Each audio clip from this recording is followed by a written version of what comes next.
action. Oke, halo semuanya. Balik lagi di Edu Vibe bersama saya host kalian yaitu Bang Kevin. Nah, hari ini studio kita rame banget nih. Kita ada kedatangan tiga narasumber keren. Nah, di sini saya kenalin satu-satu ya. Nah, di sini ada Mbak Nurul yang katanya si ahli data banget sih. Nah, ini katanya kalau ada teman-teman yang mungkin ada pertanyaan mungkin bisa nih ke Mbak Nurul nih. Mau adu data silakan. Halo Mbak Halo Nurul. semua, halo Mas Titin. Ya, mari Mbak. Gimana kabarnya baik Mbak? Alhamdulillah. Baik. Oke. Selanjutnya kita ada Bu Guru yaitu Bu Nur yang terkenal paling hits dengan teman-teman nih semua nih. Halo Bu Nur. Halo, selamat pagi semuanya. Selamat pagi Gimana Mas kabarnya Kevin. Bu Nur? Alhamdulillah baik. Semoga Baru, semuanya baik ya. oke Bu, maaf ya tadi motong ya. Oke, baru yang paling terakhir yang nggak kalah hits nih, ada Mama Listi yang paling Gen Z katanya. Halo Mak Listi, Halo, halo semua. Halo Mas Kevin. gimana kabarnya Mak Listi? Baik, Alhamdulillah. Alhamdulillah sehat ya. Mas Kevin Walaupun gimana? walaupun kita lagi sama-sama puasa nih semuanya nih. Jadi kita kita langsung aja ya kita bedah ini karena teman-teman juga pada banyak yang request topik ini yang perlu saya angkat. Oke, jadi hari ini kita akan bedah sebuah isu lagi nih Bu, ibu-ibu, mama. Ini yang bikin murid-murid senang tapi bikin gurunya pusing. Nah, itu kalau ditanya apa sih isunya itu? Nah, isu yang mau diangkat di sini teman-teman bilang adalah penggunaan AI seperti ChatGPT. Nah, itu termasuk kemajuan atau bikin malas sih. Nah, kalau menurut saya sekarang mau dengar nih kalau dari Bu Nurul gimana Bu pendapat nih? Oke, hai semuanya. Saya Nurul. Di sini saya akan memberikan pendapat saya. Sebenarnya AI itu untuk bisa sangat membantu. Bisa untuk belajar, mencari informasi, atau bahkan membuat tugas jadi lebih mudah. Tapi dari kacamata strategis, ini menjadi masalah yang sangat serius. Kenapa? Ya karena literasi digital kita masih rendah. Data menunjukkan banyak siswa pakai AI cuma buat copy paste tugas tanpa memahami isinya. Kita terancam punya lulusan yang pintar prompting, tapi nggak punya daya pikir yang kritis. Menarik juga ya insight-nya ya. Kalau dari Mak Listi gimana Mak Listi? Ya, kalau kita lihat dari kacamata Gen Z ya, banyak Gen Z sekarang itu cenderung banyak itu mereka nggak mau ribet. Jadi dengan adanya AI ini mereka jadi terbantu sih, merasa oh ini penyelamat sekali saat mereka banyak tugas di sekolah, bisa pakai AI, tugas numpuk banyak. Jadi mereka itu merasa terbantu dengan adanya AI ini bisa mengerjakan tugas cepat waktu. Kalau kita lihat dari segi Gen Z sih seperti itu. Oke. Jadi saya terakhir siapa Iya, nih? Bu Nur ya Bu ya, maaf Bu. Kalau ya Bu Nur boleh. gimana Ibu? Iya, Silakan Ibu. menanggapi yang tadi disampaikan oleh Mak Listi ya.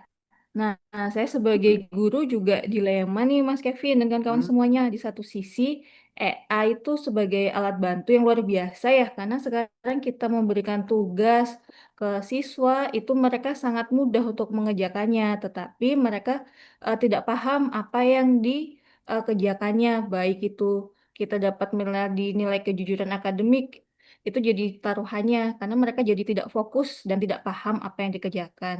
Karena kita juga kan nggak mau ya murid-murid ini hanya sebagai operator mesin. Apalagi sekarang banyak juga nih di berita-berita siswa SMP tidak bisa membaca, untuk berhitung pun mereka yang angka-angka mudah itu sudah sangat sulit gitu. Itu sih. hmm, oke. Kalau saya tanya-tanya nih, ini fenomena AI ini ya, paling berasanya di mana sih? Kok cuma kota gede aja atau sekarang udah sampai mana-mana gitu pelosok mungkin? Kalau dari Bunda gimana Bu? Nggak juga ya Mas Kevin ya, selama ada internet, anak-anak pelosok pun sudah mulai pakai. Tapi masalahnya di daerah yang akses internetnya sulit, mereka ini semakin ketinggalan karena tidak tahu perkembangannya, sehingga kesenjangannya ini semakin melebar gitu. Mm-mm. Oke, oke, oke. Lalu kalau untuk Bu Nurul, kalau saya berpendapat ya Bu ya, pemerintah ada nggak sih kalau untuk mengatur ini kira-kira kapan ya Pak? Apa tunggu kurikulum kita berubah dulu atau gimana ya? Kalau untuk itu seharusnya mulai dari sekarang tahun 2026 ini merupakan titik kritisnya. Kalau nggak Hmm. diintegrasikan etika AI ke dalam kurikulum secepatnya, tahun depan kita bakal kewalahan menghadapi banjir konten AI yang nggak jelas kebenarannya. Oke, oke. Kalau kita bicara siapa, kan bahkan anak-anak nih, wow ya, pinter-pinter juga ya. Kalau untuk masalah ini siapa sih yang tanggung jawab sih? Masa guru doang yang jagain muridnya nggak biar nggak nyontek gitu? Kalau Mak Listi deh, gimana Mak? Kalau menurut saya sih, apa ya, jangan kita menyalahkan muridnya saja yang hanya memakai AI gitu. Kita harus melihat secara keseluruhan bahwa ada sekolah juga harus berperan, guru juga di situ harus berperan.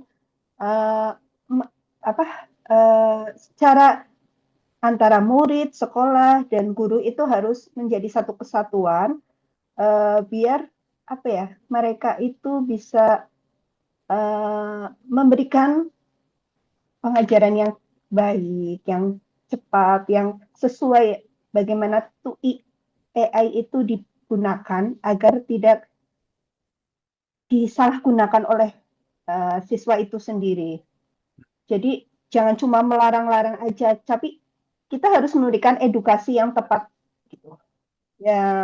Yang sesuai apa sih fungsinya AI, apa sih kapan sih AI harus digunakan, jangan hanya cuma mungkin copy paste. Mungkin itu akan sangat membantu untuk siswa. Cuma kita juga harus mengedukasi siswa agar AI ini tidak disalahgunakan saja sih. Hmm, Seperti itu. mm, mm, mm. Bu Nurul Iya, gimana iya. pendapatnya? Ya setuju ya. Setuju ya Mas Kevin sama Mm, pendapat dari Mama Listi tadi. Orang tua juga sangat berperan ya di rumah. Jadi ketika guru memberikan tugas, tidak hanya anaknya itu dibiarkan untuk mengerjakan sendiri, ternyata menggunakan AI yang mereka tidak berpikir sebelumnya dan hanya mengetikkan misalkan sejarah tentang suatu daerah, begitu kan? Dia hanya tinggal mengetik di AI, menyalinnya dan mengumpulkannya. Dan di sini kami sebagai guru sangat berharap kepada para orang tua ini mendampingi sehingga para siswa juga paham bagaimana sejarah itu, bagaimana nanti mereka eh, dapat membaca dengan baik dan memahaminya. Begitu sih, Mas. mm. Tadi Bu Nur atau Bu Nurul tadi ya? Maaf ya, Bu Nurul. Tadi ya, harusnya kalau Bu Nurul gimana nih terakhir? Kalau selain dari orang tua dan juga guru, pemerintah juga harus ikut adil dalam bikin regulasi perlindungan data pribadi siswa di aplikasi-aplikasi AI itu untuk menjaga mahasiswa itu tersebut. Hmm, oke, oke. Ini pertanyaan terakhir nih, dan waktu kita juga udah mau habis nih. Solusinya apa sih kalau dia kita tetap pintar di era AI ini dengan AI ini meskipun dengan AI? Gimana Bu Nur pendapatnya? Iya, metode belajar harus dirubah ya dari sekarang. Kalau masih tugas, tidak hanya sebutkan sejarah tentang pulau-pulau atau perang di suatu daerah. Nah, kalau kita langsung seperti itu, AI sangat jago untuk membuat promnya. Nah, sekarang kita harus berbasis proyek diskusi di kelas atau analisis nyata yang butuh empati manusia, gitu sih, Mas. Hmm, Jadi kita lebih membuat kelompok-kelompok kecil dan di dalam kelompok itu kita berikan tugas proyek yang bisa mereka kerjakan bersama. Mulai dari proyek-proyek yang mudah saja, begitu. Listi atau Bu Nurul boleh satu Ah, ya. pendapatnya? Eh, Eh, saya setuju dengan Ibu Nur ya, terkait metode belajar itu memang harus dirubah ya, nggak hanya guru kasih tugas selesai, tapi di sini harus ada presentasi dan diskusi, kalau nggak debat gitu, misalkan.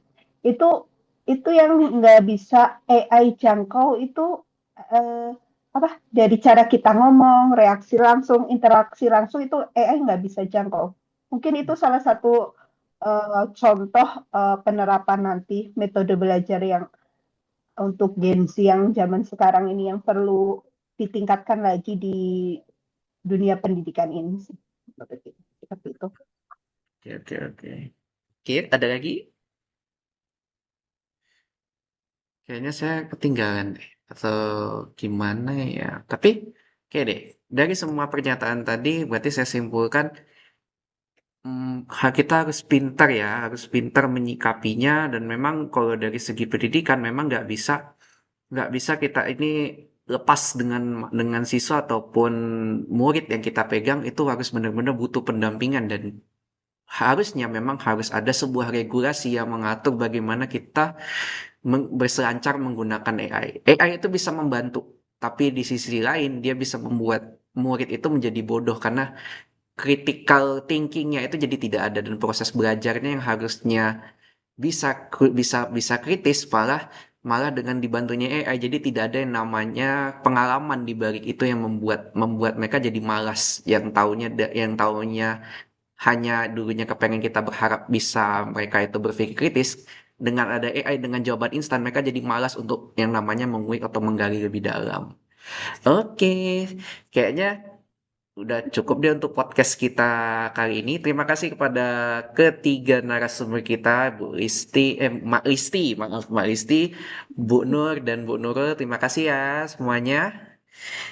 Oke, sampai jumpa Ya, lagi terima semuanya. kasih Mas See you Kevin. in the next video. Bye. Sampai jumpa. Bye. Terima kasih.